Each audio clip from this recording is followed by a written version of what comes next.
শিরক করবে, সূরা মাইদার আয়াত, আল্লাহ পাক বলেন জান্নাত তাদের জন্য হারাম, মাওয়াহুন নার, আর জাহান্নাম তাদের আসল জায়গা। এজন্য শিরক যেন আমাদের বিশ্বাসে না থাকে।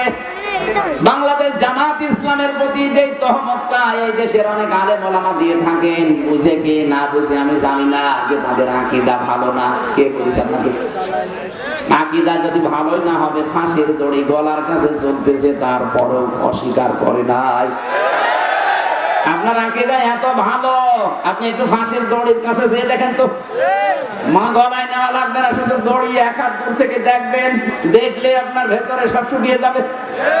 কত বড় বড় আল্লাহর ওলিকে দেখেছি ফাঁসির নাম শুনলে কান্নাকাটি করে, অথচ শহীদ মীর কাশেম আলী ফাঁসির নাম শোনার পরে মনে হচ্ছে শ্বশুর বাড়ি যাচ্ছে।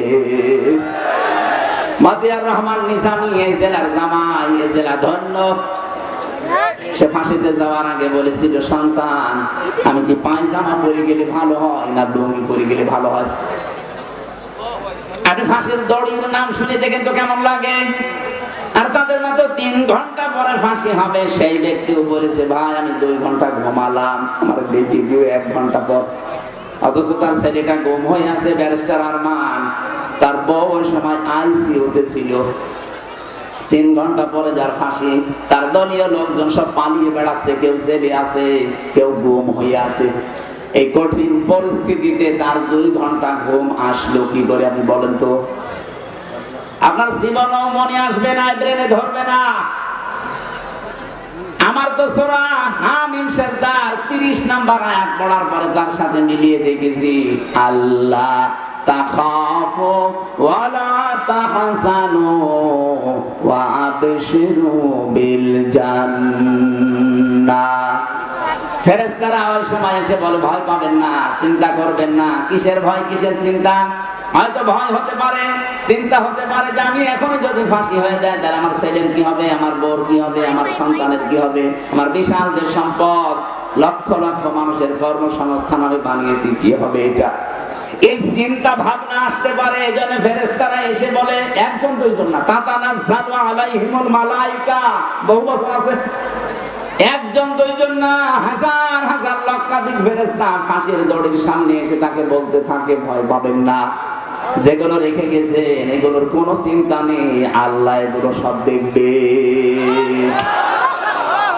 মনে হয় শহীদ মীর কাশেম আলীর কানের কাছে ফেরেশতার কথা বলেছিল, নাই তো তার এই 3 ঘন্টা আগে 2 ঘন্টা জীবনেও ঘুম আসার কথা না। কথা বলে না কেন? এই মুসলিম দলটার উপরে আন্দাজে আকীদা ভালো না, এই দোষ চাপিয়ে দেন। আকীদা আপনার ভালো। আমার মনে হয় এখন যে অবস্থা আমরা এসে গেছে, সমস্ত ছোটখাটো বিষয় নিয়ে সব বাদ দেওয়া দরকার। আরে ভাই, যারা মুজতাহিদ, যারা গবেষক, তারা যে কোনো একটা বিষয়ে গবেষণা করে যদি ঠিক হয় 2টা সওয়াব পাবে, ভুল হয় 1টা সওয়াব পাবে। আপনি জিজ্ঞেস করেন আলেমকে, যে কোনো বিষয় শরীয়তের মাসলা মাসাইল নিয়ে যদি গবেষণা করে যদি ভুলও হয় তাও 1টা রসগোল্লা আছে, আর যদি সঠিক হয় কয়টা? আর আপনি তো কোনো চিন্তা ভাবনাই করেন না। সাইয়্যিদ মাওলানা আবুল আলাম মাওদুদী রাহমাতুল্লাহ আলাইহির নাম ধরে উল্টাপাল্টা কথা বলেন, জীবনে তার 5টা বই পড়ে দিয়েছেন।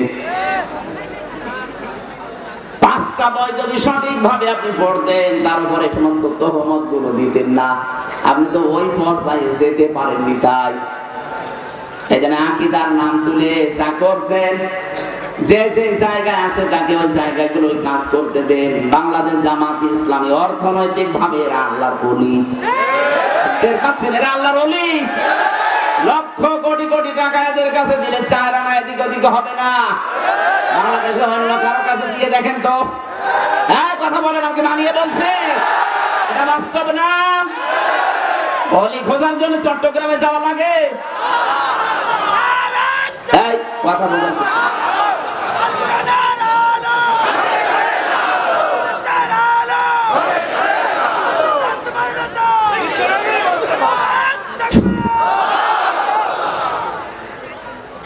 এটাই মাসলুম দলটার উপরে আমার মনে হয় উল্টা পাল্টা দোষ না দিয়ে তাদের প্রতি সহানুভূতিশীল হওয়া লাগবে। আজকে একটা সব চাইতে বড় বাংলাদেশের ভেতরে নাম করা মাদ্রাসা ঝালকাঠি NS কামিল মাদ্রাসা নেসরাবাদ। ওই জায়গায় ডাক্তার শফিকুর রহমান জামাতের আমির গিয়েছে, যে সৌহার্দ্যপূর্ণ আলোচনা হয়েছে। আমার মনে হয় সব জায়গা থেকে যদি এভাবে রেসপন্স আসে, দেশে ইসলামের বিরুদ্ধে কেউ আর থাকবে না। কওমি মাদ্রাসা হেফাজতে ইসলাম চরমনাই সহ ওনারা যে কাজগুলো করছে, ওনার যে তালিম গুলো দিচ্ছে, ওই জায়গায় আমাদের যাওয়া সম্ভব না। ওই জায়গাগুলো তারা কাজ করছে, খুব ভালো কাজে আছে, আলহামদুলিল্লাহ। কিন্তু রাজনীতি, অর্থনীতি, দেশ পরিচালনা করার জন্য যে যোগ্যতা গুলো দরকার, শিবিরের লোক, জামাতের লোক যেমন যেভাবে অর্জন করেছে, আপনি ওই জায়গায় যেতে পারবেন না। আপনি বিসিএস ক্যাডার হতে পারবেন, এই লোকটা হতে পারবেন। অনার্স মাস্টার্স করেছে, বিসিএস পরীক্ষা দিয়ে যদি টিকে যায়, কালকে ওই এসপি হতে পারবে, এসপি এর পরে এসপি। আমি বিসিএস ক্যাডার হওয়ার জন্য আমি কোচিংও করেছিলাম, পরীক্ষাও দিয়েছিলাম। আমার লিখিত পরীক্ষায় পাস হওয়ার পরে ভাই যে দেখছে আমার 14 বংশ উল্টা, তখন আমার বাদ দিয়ে দিয়েছে। যদি দেখতো না এর বাবা, যারা পালিয়েছে তাদের দলের সভাপতি, এই কথা বলছে না, যদি দেখতো এর দাদা ওই দলের সেক্রেটারি, বলতো ঠিক আছে সব মা আল্লাহর ওলি, আজকে থেকে এসপি। 100% বলতো, কারণ আমার সে যোগ্যতা ছিল না, তা না লেখাপড়া করলাম হয়ে যেতাম, আমাকে লাইন মতো উঠতে দেননি। এই 15.5 বছর এরকম বহু চেয়ারে দেশের বহু মানুষকে আপনি উঠতে দেননি। আপনি জালেম, একটা মুসলিম। এজন্য অন্যান্য যারা আছেন কওমি মাদ্রাসা ভাই, আপনাদের আমরা আহ্বান জানাচ্ছি যে তালিমের জায়গাগুলো আছে, খুব ভালো ভালো কাজে আপনারা আছেন। খায়রুকুম মান তাআল্লামাল কুরআন ওয়া আল্লামা, কোরআন যে শেখে, কোরআন যে শেখায়, তার মতো উত্তম মানুষ নেই।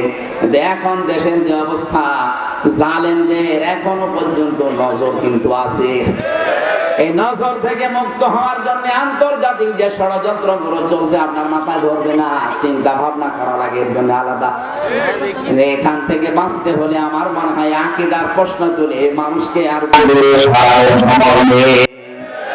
বুকে টেনে নেন, কাছে আসেন, আগে ইসলামটা কায়েম হোক।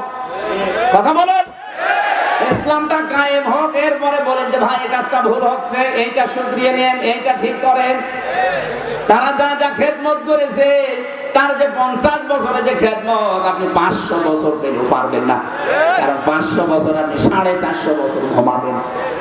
কথা বলছেন। আর তার এই 50 বছরের হায়াতে আমার মনে হয় 30 বছর শুধু লিখেছে। আপনি টের পান কারে আন্দাজে কোন ফতোয়া দেন।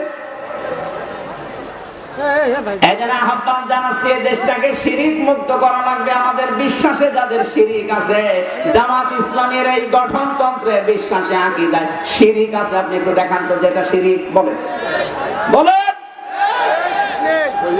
আমি নাম ধরে বলছি এই কারণে, কারণ এই মাজলুম দলটার উপরে আবহমান কাল থেকে এই দেশে একটা তহমত লাগিয়ে দিয়েছে আন্দাজে।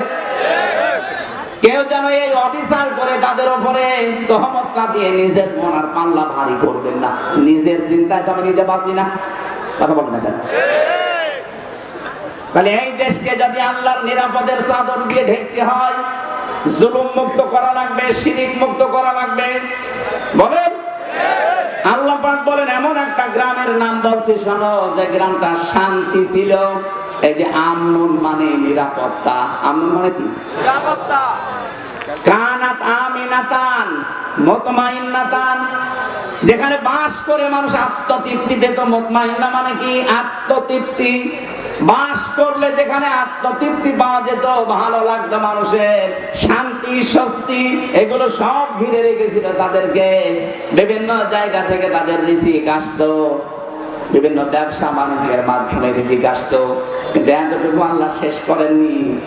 এই রিজিক আসার পর, আল্লাহর দেওয়া রিজিক খেয়ে নিয়ামত গুলো খাওয়ার পরে তারা আল্লাহর সাথে কুফরি আরম্ভ করেছে। সবচাইতে বড় কুফরি ছিল ওই জামানার যিনি নবী ছিল মুহাম্মদুর রাসূলুল্লাহকে তারা মিথ্যাবাদী বলেছে, পাগল বলেছে, জাদুকর বলেছে, এমনকি দেশ থেকে পর্যন্ত তাড়িয়ে দিয়েছে। কথা বলেন ঠিক কিনা? 18 কোটি মানুষ মাত্র 56,000 বর্গ মাইলের এই দেশে। এতটুকু দেশ, পৃথিবীর বহু দেশে তো ঘুরলাম, কই এতটুকু জায়গায় এত মানুষ বাস করে পৃথিবীর কোন জায়গায় আমি পাইনি। এর চাইতে এই যে কয়েকদিন আগে গিয়েছিলাম মালয়েশিয়া, এর চাইতে 8 ডবল বড়। কত বলেন? বাংলাদেশে 8টা জোড়া দিলে যত বড় হবে, মালয়েশিয়া একা এত বড়। বাংলাদেশ 14টা জোড়া দিলে যত বড় হবে, সৌদি আরব একা এত বড়। বাংলাদেশ 59টা জোড়া দিলে যত বড় হবে, আমেরিকা একা এত বড়। কিন্তু মানুষ বাংলাদেশের চাইতে কম জায়গা হিসাবে। কথা বলে না কেন? তাদের যে বিশাল জমিন পড়ে আছে, সেই তুলনায় মানুষ একেবারেই কম। আমাদের এতগুলো মানুষ, অথচ জায়গা যতটুকু।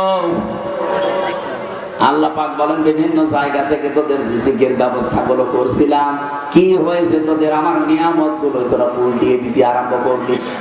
পুরুষে পুরুষে বিয়ে, এই যে তহমত, যেটা কি বলেন না, সমকামিতা আরম্ভ করলি। এইটা স্লোগান পর্যন্ত দিচ্ছে। 3 দিন আগে কুষ্টিয়ায় 2 মেয়ে আন্দোলন করেছে যে আমরা 2জন বিয়ে করব, যদি বিয়ে না দেয় 2জনে মরে যাবে।